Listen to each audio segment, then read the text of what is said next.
And what is your full name? My name is Sara Moussa. Kodsi, my maiden name is Kodsi. My married name is Sara Moussa. And how old are you? Do I have to answer this? 62. I am 62. And what country were you born in? I was born in Cairo, Egypt.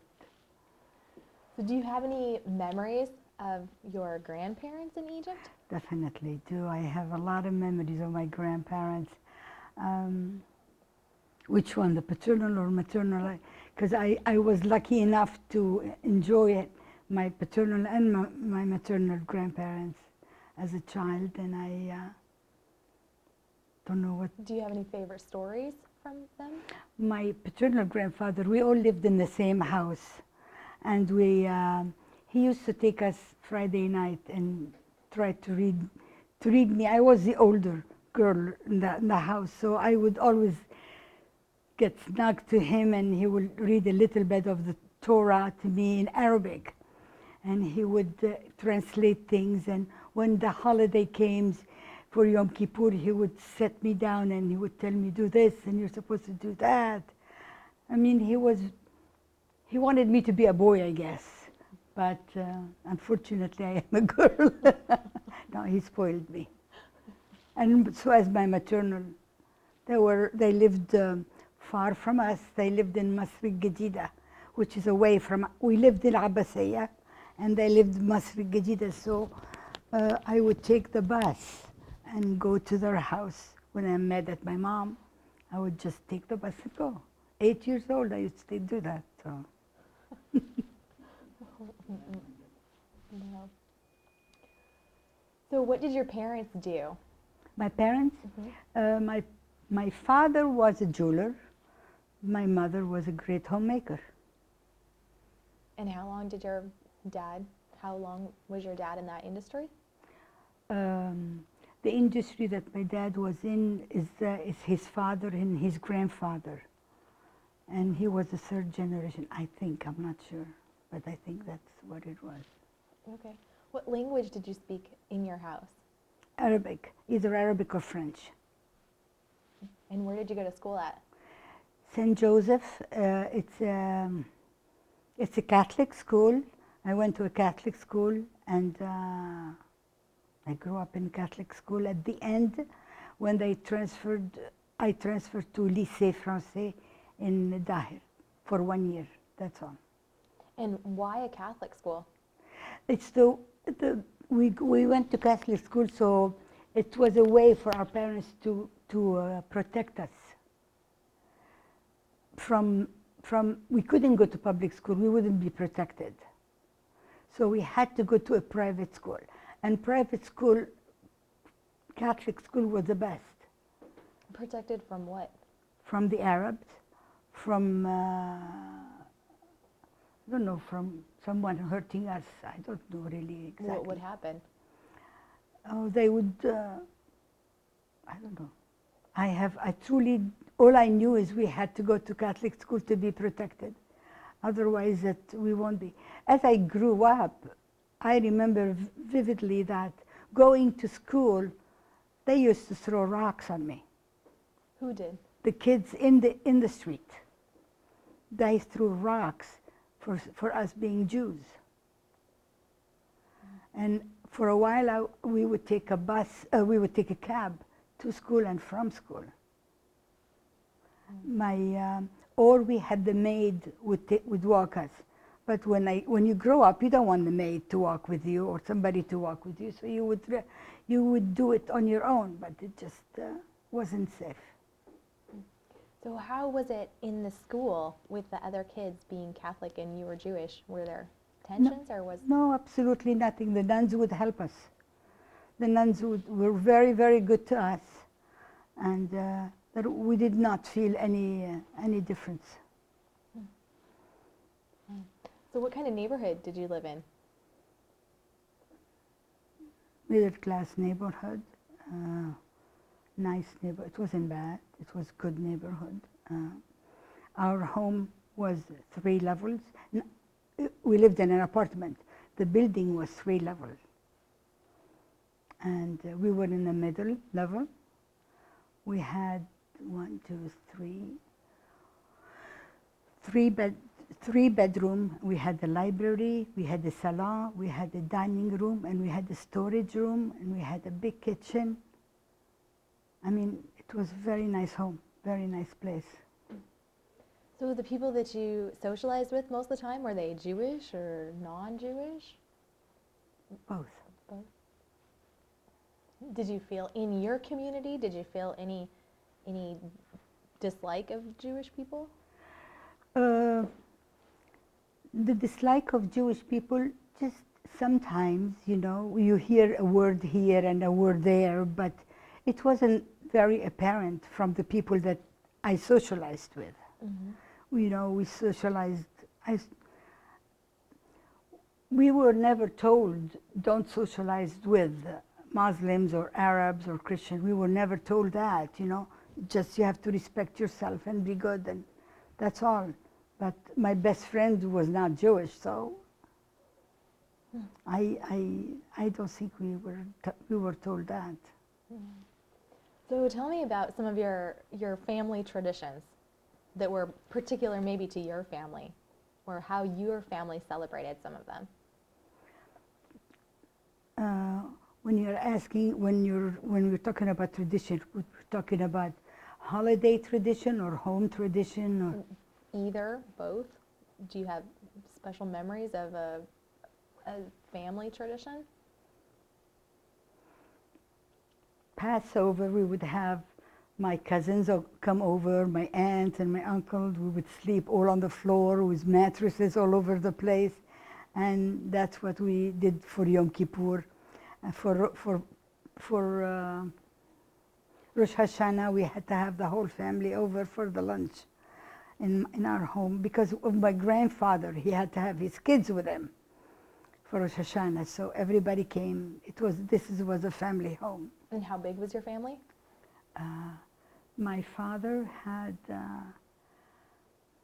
two brothers and three sisters, and the sister had children, and the brother were not married at the time. One uncle left Egypt in 57. In 57, because he wasn't able to get a job. He had graduated the school, and he was working, if I remember. He was working, and he got his paper that he couldn't stay at work because of being Jewish. He was laid off or let go, so he had no choice but to leave. The other uncle never got married. My two aunts left in 66 with me, the same time, a month later, 1 month and one the other month. What triggers happened to make you decide you wanted to leave, or what was happening to make your family? For me, I met my husband. I was 15 years old. We were in a summer resort. I was 15, he was 25, and I've been wanting to leave the country forever. And I couldn't because I was too young. But I knew that if I get married at 16, I can leave. So I met my husband, and we decided, how about getting married and fleeing this country? And we did. I got married at 16 and 1 month, and I left 16 and 4 months. What did your parents say about you getting married at 16 and leaving? At the time, it was a time that the parents wanted their kids to leave. Of course, I'm sure it was hard. But it was a time that it was better for the young people at that time to leave the country, because we felt there is some movement going. And there was all these kids. My husband couldn't get a job because he was Jewish.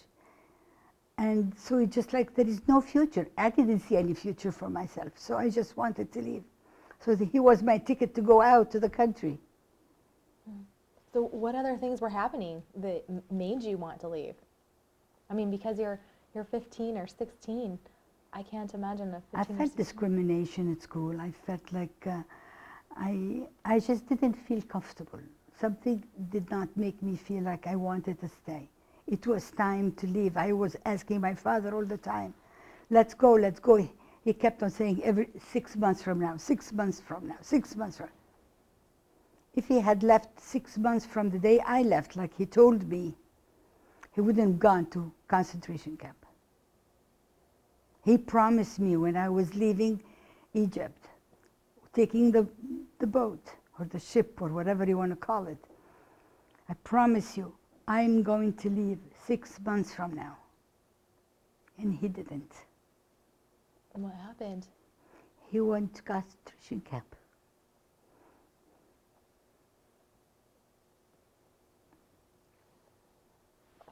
So when you got on a boat to leave, I left and I was waiting for them and they didn't come. So what can I do? how long was the trip over? Well, you went to 2.5 years. I came after 2.5 years. And when I found out that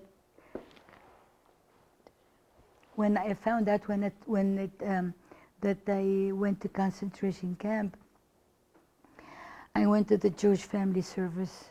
I tried as hard as I can for them to leave, you know, try to find a way to help them, and it just was very hard. And where were you at this time? I was in San Francisco. I lived in San Francisco on 4th Avenue.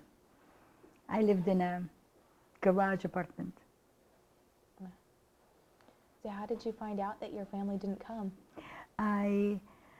My aunt in France sent a letter to my husband, not to me, to tell him that my father was in concentration camp. They were afraid to let me know because I was pregnant at the time, and they were afraid to let me know that, you know, something would happen to me and the baby or something.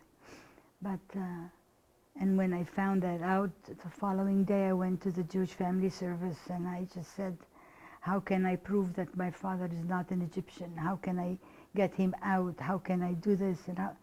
And it was very hard.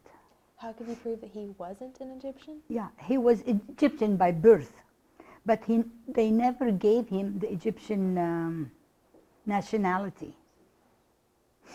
They couldn't